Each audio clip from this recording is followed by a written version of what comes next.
बहुत ज़माने पहले की बात है। समंदर के पार एक सल्तनत हुआ करती थी जिसका नाम था नूरानिया। ये सल्तनत फूलों, जादू और अमन से भरी हुई थी। इस सल्तनत की जान थी शहजादी अनीला। उसकी आंखें चांदनी जैसी रोशन थीं और दिल इतना नरम कि दुश्मन भी उससे नफरत न कर पाता। एक दिन महल के ऊपर काले बादल छा गए। बादशाह गंभीर बीमार पड़ गया और दरबारियों ने खबर दी कि बादशाह का जादुई ताज चोरी हो गया है। वही ताज जिसके सहारे सल्तनत में बारिश, मौसम और जिंदगी कायम थी। मलका ने रोते हुए कहा, जिसके पास वो ताज होगा वो पूरी सल्तनत पर कब्जा कर लेगा। लेकिन सबसे हैरान करने वाली बात ये थी कि ताज ममनुआ जंगल में ले जाया गया था। ऐसा जंगल जहां कोई इंसान 10 कदम से आगे नहीं जा सकता था, क्योंकि वहां सायाजादे रहते थे, अंधेरे के जादूगर। शहजादी अनीला ने खामोशी से एक फैसला किया। वो खुद अपने वालिद का ताज वापस लाने निकलेगी। रात के अंधेरे में उसने अपने लिबास पर चांद की निशानी बनाई, तलवार संभाली और घोड़े पर सवार होकर महल से निकल पड़ी। इसके साथ उसका बचपन का दोस्त रेहान भी था, एक शरारती मगर वफादार लड़का जो बचपन से ही अनीला का मुहाफिज था। रास्ते में दोनों ने दरिया, पहाड़ और रेत के तूफानों का सामना किया। आखिर वो एक कदीम दीवार तक पहुंचे जिस पर लिखा था, जो दिल साफ रखे दरवाजा उस पर खुल जाएगा। अनीला ने आंखें बंद कीं और जैसे ही हाथ रखा, दीवार रोशनी में बदल गई और ममनुआ जंगल का दरवाजा खुल गया। अंदर कदम रखते ही दरख्त बोलने लगे और सायों की सरगोशियां गूंजने लगीं। रेहान ने खौफजदा होकर कहा, ये जगह मुझे अच्छी नहीं लग रही शहजादी। अनीला मुस्कुराई और बोली, खौफ वही चीज है जिससे जादू ताकत लेता है रेहान। अगर हम डर गए तो हार जाएंगे। जंगल में धुंध गहरी होती जा रही थी। पेड़ों के बीच कभी हंसी गूंजती, कभी किसी के कदमों की आहट सुनाई देती। रेहान ने कांपती आवाज में कहा, शहजादी, मुझे लगता है कोई हमें देख रहा है। अनीला ने तलवार मजबूती से थामी और बोली, हम देखे जाने से नहीं, पकड़े जाने से डरेंगे। अचानक उनके सामने एक लंबा काला साया उभरा। उसके हाथ में पत्थर का छुआ था और आंखें लाल आग की तरह दहक रही थीं। कौन हिम्मत करके मेरे जंगल में दाखिल हुआ है? आवाज गरजदार थी। अनीला ने कदम आगे बढ़ाया। मैं शहजादी अनीला हूँ, सल्तनत ए नूरानिया की वारिस। मैं अपने वालिद का ताज वापस लेने आई हूँ। जादूगर हंसने लगा, ऐसी हंसी जैसे पत्थरों के टकराने की आवाज हो। वह ताज अब किसी इंसान का नहीं रहा। जिसने उसे चुराया उसने अपनी रूह के बदले लिया है। अगर तुमने उसे वापस लाने की कोशिश की तो तुम्हारी रूह भी जल जाएगी। रेहान ने तलवार निकाली। हम डरने वाले नहीं। जादूगर ने असा जमीन पर मारा और जमीन फट गई। दोनों एक गहरे गड्ढे में जा गिरे। जब अनीला ने आंख खोली, वह एक चमकदार झील के किनारे लेटी थी। झील का पानी आईने की तरह साफ, मगर उसमें उसका अक्स नहीं था। रेहान कहीं नजर नहीं आ रहा था। अचानक झील के पानी में लहरें उठीं और उसमें से एक औरत उभरी, सफेद लिबास में, चांद की तरह रोशन। मैं झील की मुहाफिज हूँ। तुम्हारे दिल में खौफ है, इसीलिए तुम्हारा अक्स गायब है। अगर तुमने अपने खौफ पर काबू न पाया तो कभी जंगल से बाहर नहीं जा सकोगी।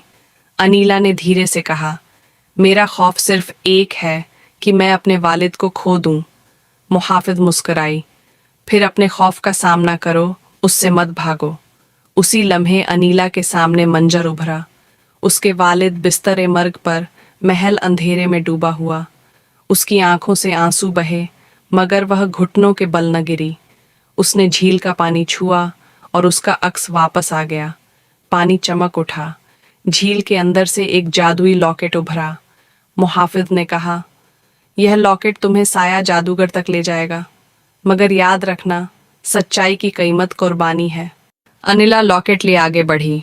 जंगल के अंदरूनी हिस्से में फजा भारी थी। तभी एक आवाज गूंजी, तुम वापस आ गई शहजादी। साया जादूगर सामने खड़ा था और उसके साथ रेहान भी। रेहान की आंखें लाल, चेहरा बेअसर। अनिला चौंक गई। रेहान, तुम उसके साथ क्यों हो? जादूगर हंसा। तुम्हारे दोस्त ने तुम्हें बचाने के लिए अपनी रूह मेरे हवाले की, अब वो मेरा साया है। अनिला का दिल टूट गया, मगर उसने लॉकेट मजबूती से थामा।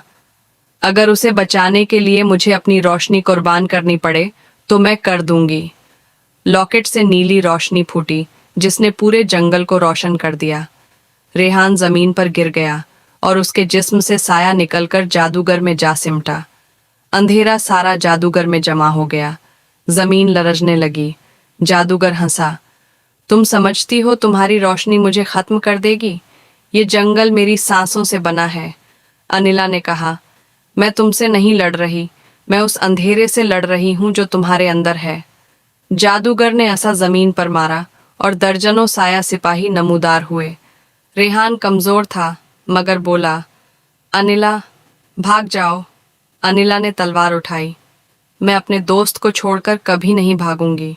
नीला ने तलवार उठाई। मैं अपने दोस्त को छोड़कर कभी नहीं भागूंगी। ये कहते ही नीली रोशनी का दायरा फैल गया। साया सिपाही तहील होने लगे।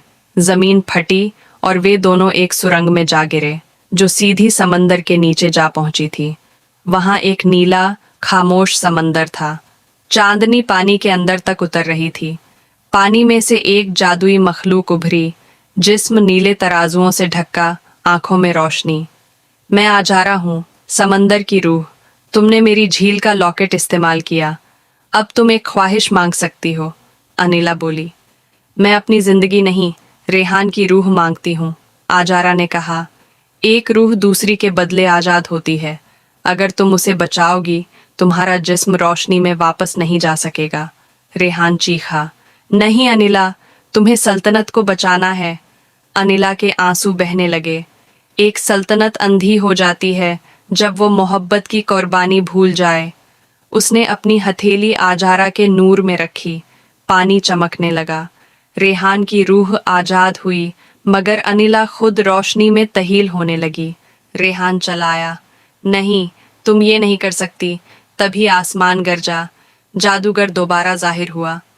तुमने अपनी रोशनी कुर्बान करके मेरी ताकत बढ़ा दी, शहजादी। अनिला ने लॉकेट आसमान की तरफ उठाया। रोशनी फूटी और जादूगर चीखता हुआ तहील हो गया। अनिला का जिस्म आहिस्ता आहिस्ता रोशनी में बदल गया। रेहान घुटनों के बल गिर गया। मैं वादा करता हूँ, तुम्हारा ताज वापस लेकर जाऊंगा। जब सूरज तुलूर हुआ तो ममनुआ जंगल की जगह एक खूबसूरत वादी थी। रेहान के हाथ में ताज था और आसमान में नीला बादल, जिसकी शक्ल अनीला की मुस्कुराहट जैसी थी। रेहान महल लौटा, ताज तख्त पर रखा और बोला, यह ताज वापस आ गया है, मगर जिसने इसे वापस लाया वह अब नहीं रही। मलका एलिसा ने उसके सर पर हाथ रखा।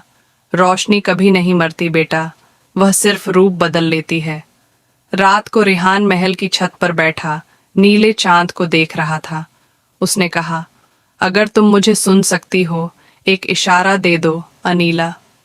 अचानक ताज से नीली रोशनी फूटी, जो जमीन पर सितारों की लकीर बनाती उत्तर की तरफ चली गई। रेहान चौंका। क्या ये तुम हो अनीला? तुम मुझे बुला रही हो? वो फौरन घोड़े पर सवार हुआ और उस रोशनी के पीछे निकल गया। सफर के अंत में राख में से एक बूढ़ी औरत निकली। मैं एल्द्रा हूँ, साया जादूगर की उस्ताद। अगर तुम अनीला को वापस लाना चाहते हो तो रोशनी और अंधेरे को एक करना होगा। रेहान ने ताज और चराग को मिला दिया। हवा में रोशनी फैल गई। आसमान पर अनीला की रूह उभरी। रेहान ने कहा, मैं तुम्हें वापस लाने आया हूँ। अनीला बोली, मुझे रोशनी और साया दोनों की ज़रूरत है, जब तक तुम उसे कबूल न करो। रेहान ने कहा, अगर अंधेरा ही वो जगह है जहाँ तुम छिपी हो तो मैं खुद अंधेरा बन जाऊंगा, बस तुम लौट आओ। चराग की लौ उसके दिल में उतर गई और धमाके के साथ रोशनी फैल गई। जब सब कुछ थमा, शहजादी अनीला सामने खड़ी थी, जिंदा, चांदनी लिबास में। रेहान बोला, क्या ये ख्वाब है? अनीला मुस्कुराई, नहीं, ये संतुलन है। तुमने अंधेरे को स्वीकार किया, इसीलिए रोशनी वापस आ गई। रेहान ने ताज उसके सर पर रखा। सल्तनत तुम्हारी इंतजार में है, मल्लिका ए नूरानिया। आसमान पर हजारों सितारे चमक उठे, कुछ सुनहरे, कुछ काले। अनिला बोली, यही हकीकत है रिहान, रोशनी और साया दुश्मन नहीं, एक दूसरे को मुकम्मल करते हैं। कुछ दिन बाद बादशाह एड्रियन ने आंखें खोलीं, अपनी बेटी को देखकर मुस्कुराए। मेरी रोशनी, तुमने वो कर दिखाया जो कोई बादशाह नहीं कर सका। महल में जश्न मनाया गया, लोगों ने गलियों में खुशियां मनाईं। मल्लिका, अनिला और रिहान तख्त पर साथ बैठे थे। रिहान ने कहा, हमने अंधेरे को शिकस्त नहीं दी, बल्कि उसे रोशनी में बदल दिया। अनिला मुस्कुराई, और यही सबसे बड़ा जादू है, मोहब्बत, उम्मीद और माफी का जादू। रात को अनिला ने आसमान की तरफ देखा। शुक्रिया रब उल आलमीन, तूने अंधेरे को रोशनी में बदल दिया और हमें नया आगाज अता किया। हवा में सुकून था और सल्तनत ए नूरानिया हमेशा के लिए रोशन हो गई।